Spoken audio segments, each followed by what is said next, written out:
back to my suburban jungle. My name's Lindsay and this is my second video. I just want to say a quick thank you to everybody that gave me so much encouragement after my first video and liked and subscribed and left me some lovely comments. I was really overjoyed and quite moved, to be honest, because I really wasn't expecting such a positive result. So thank you to everybody who's shown me support already. I really appreciate it. Okay, so today, as you can see, I've got my fiddle leaf fig with me, and I'm going to talk a little bit about this plant and care and some of my tips to keep it alive, basically. Fiddle leaf fig was a plant that I actually didn't want. I'd seen pictures of it on Instagram and on the internet and read a lot about it and decided it wasn't going to be a plant that I was going to be able to keep alive, and so I decided not to buy one, especially as they're still quite expensive plants. But it was gifted to me by my mum and I panicked when she bought it because I've read so many horror stories about these plants being potted up and then dropping all of their leaves and dying within weeks of being brought into the house, that I thought I was going to kill it. But I've had it now since the end of April and it's actually given me 8 new leaves and I have another one on the way. So I thought I'd share how I've kept it alive, basically. What you need to know about fiddle leaf figs is they're actually from West Africa, and it's quite a humid tropical sort of area. It's where gorillas live, and as such it actually likes quite a lot of light and it likes a high humidity, and it's quite a thirsty plant in my experience. Now, I've seen a lot of advice telling people not to give it direct sunlight, and I'm assuming that those people live in countries that actually get more sunlight, but as I'm in the UK, I actually keep this plant in a southeast facing window and it's been thriving there. It really likes all the light. My house is actually a 1930s build mid-terrace house, and anybody who owns a 1930s build will tell you it was in between World War One and World War Two, so it was kind of a period of austerity.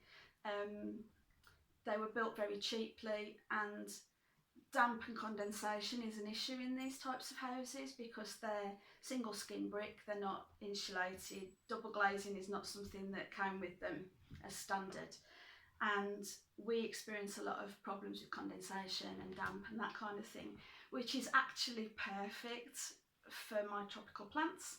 They love the humidity. I've got a little cheap hygrometer. I don't know whether you can see, but it's actually 77% humidity in here at the moment and 22.4 degrees Celsius. So it's very humid in my house, and this plant absolutely loves humidity. Soil, it's actually in a mixture of a standard potting compost with a little bit of cactus mix and some orchid bark. Orchid bark's good because it gives air pockets in the soil and it also encourages stronger roots because your plant's roots have to grip onto it. It's in a self-watering pot. I've taken some pictures of the pot to show you. It's not an expensive self-watering pot, it's quite a simple one, but it does have a funnel to water, so the water goes directly to the base of the plants. And I find that this really helps because if fiddle leaf figs are a diva in any way, it's to do with watering. If you water them a day out of schedule, they can die on you. So self-watering pot, I think, is the key to success. I feed it about once a month with half strength baby bio, which is what I use for all of my house plants, and I do that straight into the reservoir at the bottom, so it takes it up as it needs it. And the other thing that I've been doing, at the moment it's got a stake up it, so I've been trying to encourage the trunk to thicken up because I actually would like it to become more of a standard tree rather than a single stem. So what you do is you take a firm hold of your plant and you make a hurricane happen, basically. This is simulating high wind, and what it does is it stimulates the roots to grow with more strength, and it stimulates the trunk to thicken up to support the plant. It's just what would happen to a tree if it was growing outside. Wind would buffet the tree and it would make it grow with more strength. So I try and do that at least a couple of times a week for a few minutes. I actually take the stake away and quite vigorously shake the whole tree, but not enough to knock leaves off. The other thing that I see a lot of people talk about on Facebook, in the Facebook group that I'm in, is red splotches that appear on the back of the leaves. Now I have actually got some of that visible, but obviously you can't see it at the moment, so I'll put a picture in of a close-up of one of the new leaves, because I find that the new leaves emerge with this. And what this is actually called is oedema. Now oedema is caused by perhaps an influx of too much water at one time. It's defined as caused by incongruent watering. Oedema is when the cell wall of the plant actually bursts because the plant's taken up too much water, and so it produces this red pigment where the cell walls have burst. But it's actually nothing to worry about. It's completely normal in fiddle leaf figs, and I find that as the leaf matures, it becomes less soft, it becomes thicker and more almost board textured but smooth and more rigid, and that oedema fades away and goes to almost nothing. So it's nothing to worry about if you see that on your plant. It's quite a happy plant, to be honest. I didn't think I would ever like my fiddle leaf fig, but I do actually really like it. The leaves are lovely. It's just had a shower a couple of days ago because I had to take preventative action because one of my plants had got thrips, and even though this one was nowhere near the infected plants, I thought it was best to just give it a hose down. So it's been in the shower, and I've showered the undersides of the leaves as well as the top, and it's a good way of getting rid of dust, because that's the other thing, because they're huge leaves. I mean, you can see the size of that compared to my head, they're huge. They do collect a lot of dust, and that needs to be wiped off every week or so because it will interfere with the plant's ability to photosynthesize, and you don't want dirt on your pores. The pores are on the back of the leaves, but still I give them a wipe and make sure they're nice and clean, and it's a nice healthy plant. I've been really surprised. But one of the things that I wanted to do today was to notch this tree, because I actually would like it to go from a single stem to a standard, so that the bottom part of the trunk is bare of leaves, and then it's nice and bushy at the top. And I've read about a technique that is used for fruit trees. You can use it on all trees, and it's called notching. So I'm actually going to notch this tree today and see if we can get it to branch in 2 or 3 places. So what I'm going to do is I'm going to film the process, and then I'll narrate over it once it's filmed. You can see in here we've got the internodes in between the leaves.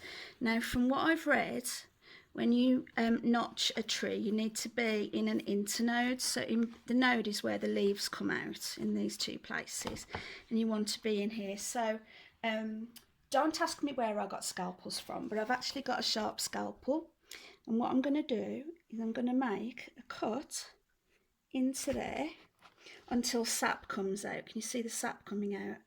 And that is where a branch will come. Now, I'd actually like to have 3 branches, so I'm going to do one down here as well, in at the lower internode. Here, and you can see that the sap's starting to flow there as well. Don't get the sap on your skin, it can be quite an irritant. And then I want one round the other side, so I'm going to do that one round here. There, I'll do it here.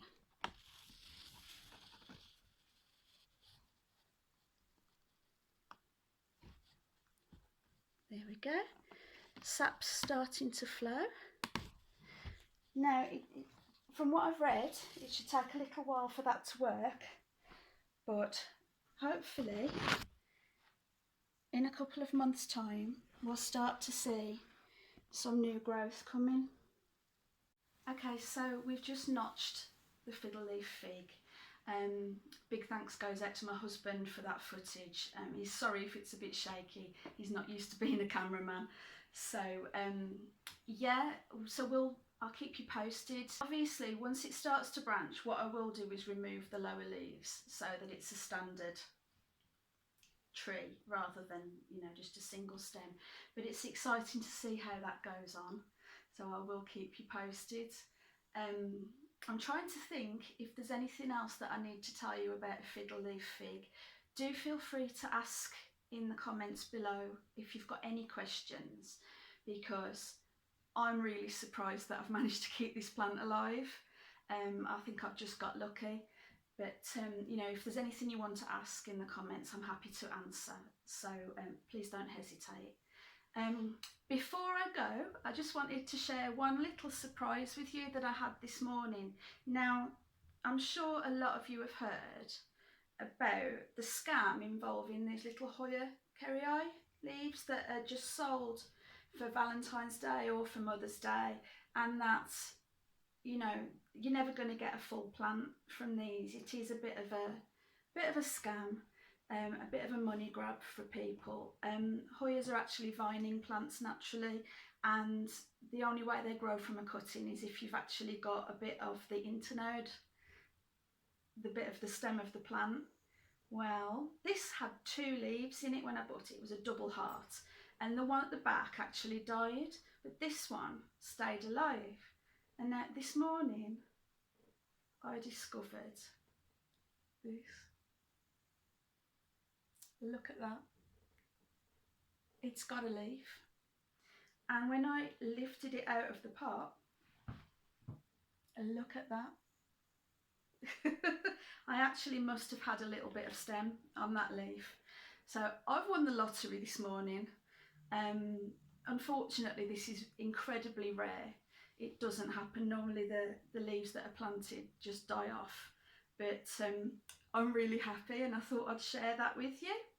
So thank you for joining me. If you like this video, please give me a like and a subscribe, and leave me some constructive criticism in the comments. And I'll see you again soon for another video. Thank you. Bye.